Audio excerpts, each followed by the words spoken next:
Project Search, which talks about mostly hospitals. It kind of a proven model for the hospital industry, and people have been doing over and over again. It's been successful. They have done it. It works. They wanted to do it again. How did this click for a hotel industry? What made you even think about it in a hotel setup? Well, it was probably luck originally. I think so, yeah. Although when we analyze it, when you're thinking of serving someone who has an illness or has been through some sort of accident and they're trying to get themselves back on their feet, we're also in the service of taking care of guests. We have no idea what they're here for. We may have an idea they're coming for a business event or maybe it's for a holiday, but ultimately we're serving the guest 24/7 as they are in a hospital. We serve meals. And what we call room service, they may call it's your daily meal, whatever it is in a hospital. So in a way, it's actually very similar. And when you're thinking of okay, we need to clean the room, we need to prepare the room, we need to clean the meeting space, prepare the meeting space, we need to set those banquet tables up, we need to make sure those beds are all made. Engineering, maintenance, we need to make sure the lights are working, the TV remote controls are working, the air filters are changed. There's a whole army of people at a hospital that does that, a whole army of people at a hotel. So it is actually a natural fit, and I'm excited to see it grow within the hospitality, within the hotel world.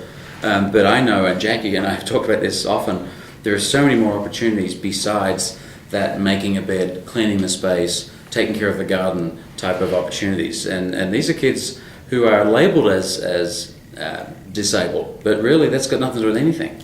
We're looking at the skill set, because these kids, you met Sean got his job because he's the best person for that position. And he's one of the best housemen out there. So, and he's good at what he does, he focuses and gets on with the job. And he'll be here 5 years. 5 years from now, he's still here. I mean, he's still Yeah, going to we be heard that. Yes, Yeah. yes. So I think just addressing the turnover in any business, any large business, is one scenario. But you're also, once you fine tune what you're looking for, and going for the strengths to begin with, and obviously not ignoring the challenges and some of the other issues, because we all in a way have some of those issues, but ultimately focusing on what those chief skill sets are and seeing how they apply to your world. And I imagine Union Pacific, you've got trains going all over the place. You've got to make sure those trains are full on time and all the stuff that you get measured by. And just like we have to have a room ready on time for when the guest arrives, kind of a similar set of circumstances. So behind the scenes, yes, someone is cleaning your office, someone is preparing your office for you to come in and do your work. On the other side of the coin, some of these individuals could be doing the work of some of your people that are there who are maybe relying on computers, who knows what it might be.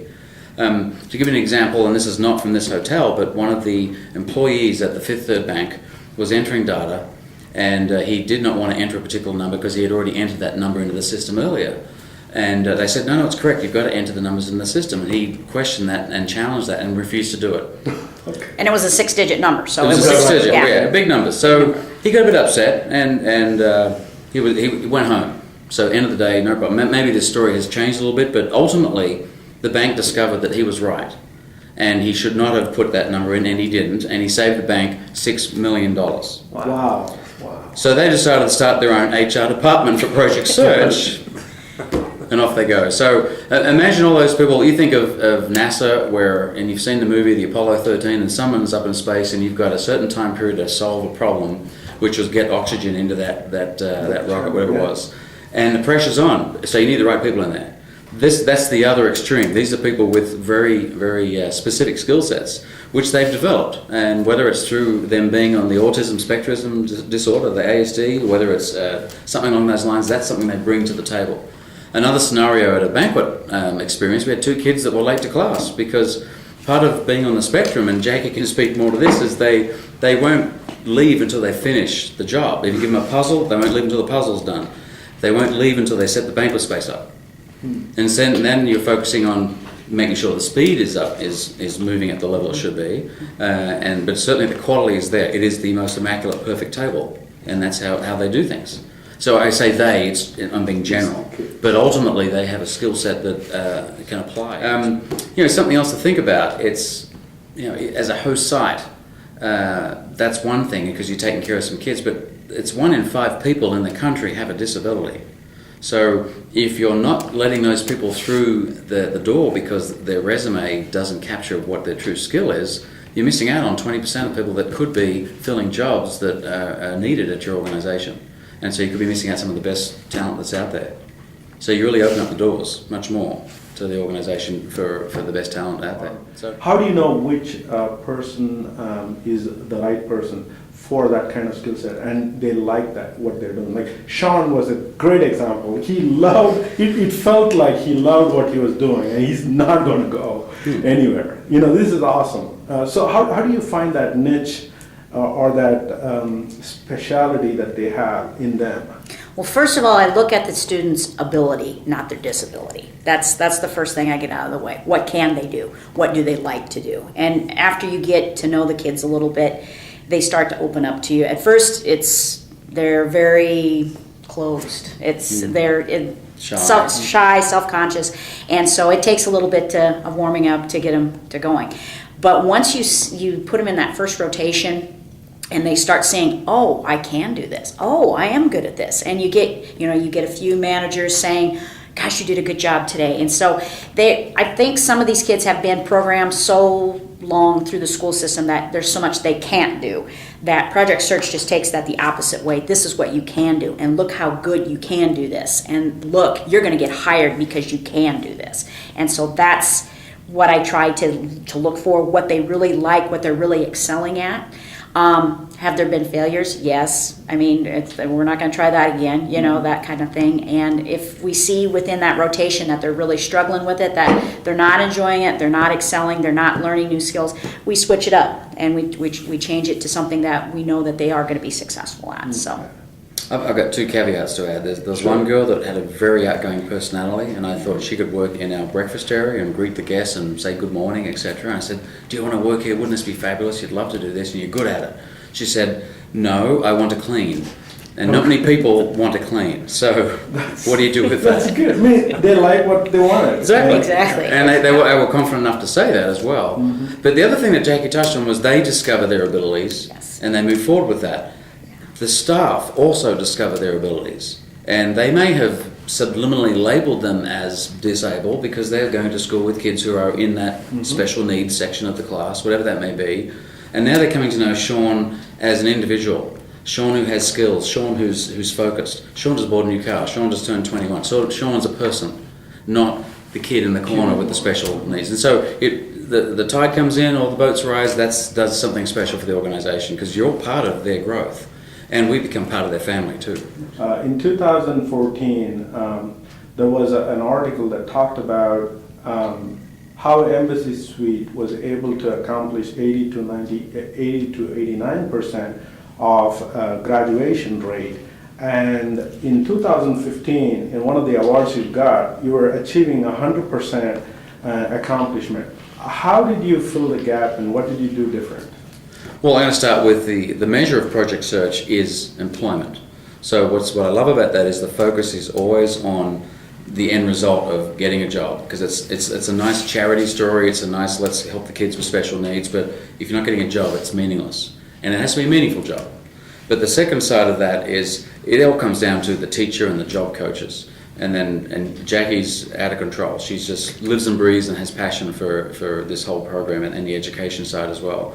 But she understands it doesn't stop the education. It goes to the next step. I've got to find that job for them. So we have a business advisory council, which is part of the Project Search program, and that's in the handbook.